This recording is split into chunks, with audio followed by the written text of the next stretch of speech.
Pay attention, son. This is for your own good.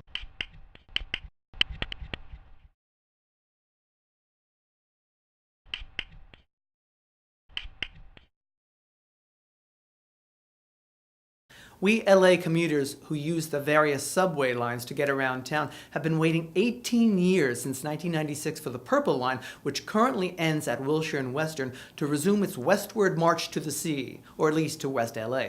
In case you haven't heard, there's progress to report. Here's the latest. The Purple Line currently runs from Union Station downtown to Wilshire Western in Koreatown, a total of 8 station stops. The first 6, Civic Center, Pershing Square, 7th and Metro, Wilshire Westlake, and Wilshire Vermont, it shares with the Red Line trains. The last 2, Wilshire Normandy and Wilshire Western, are strictly for the Purple Line.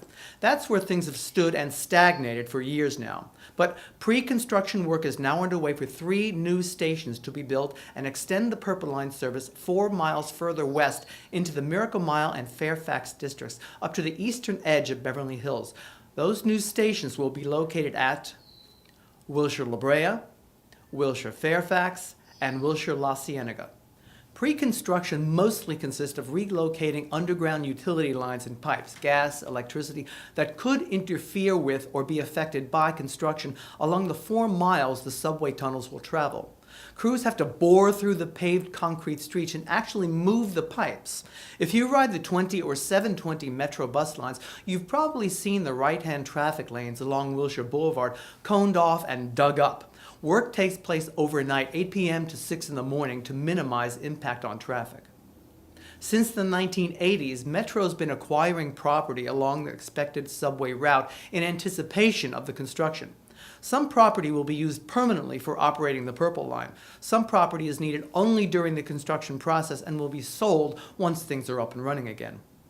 After utility lines are moved, portions of Wilshire Boulevard will have to be fully closed off from one side of the street to the other. Crews will then dig down about 8 feet, place heavy steel beams across the entire length of the street, and then restore the roadway. The beams will support traffic above ground so it doesn't collapse into the underground area that will be dug out to build the new Metro stations and tunnels. But if you commute via Wilshire Boulevard, don't worry. Crews will be closing down the street for work only at the 3 new station locations on nights and weekends. So, the good news? Actual construction on the first of the 3 new Purple Line stations begins this year in 2014. The not so good news? The stations may be open one at a time as they're completed, but the entire 4-mile stretch may not be ready until 2023. I'm the Transit TV teacher, Justin Vyor.